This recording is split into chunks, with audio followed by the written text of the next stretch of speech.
U.S. President Joe Biden's administration will help fund the move of 3 tribal communities facing urgent threats from climate change. The 3 tribes will receive $75 million, U6-2M, divided equally between them, Mr. Biden announced on Wednesday. All are located along coastal areas and rivers in the states of Alaska and Washington. The money will fund the move of key buildings and residential homes to higher ground, away from rising waters.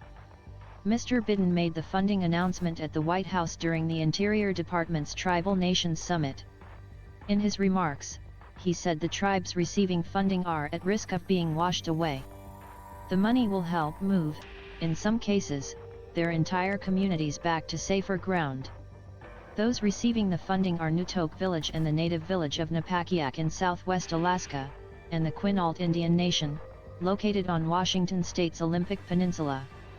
All 3 communities have either suffered land erosion or are at a growing risk of flooding. The Quinault Nation said it will use the money to build a community center, which will also serve as an emergency evacuation center in case of natural disasters. The funds will help cover a quarter of the overall relocation project, they said. In a press release, U.S. Interior Secretary Deb Haaland said, Indigenous communities are facing unique and intensifying climate-related challenges that pose an existential threat to tribal economies, infrastructure, lives, and livelihoods. 8 more tribes will also receive at least $5 million each to plan for relocation. In total, the U.S. Interior Department will spend $135 million to relocate the communities, which also includes some communities in the states of Maine, Louisiana, and Arizona.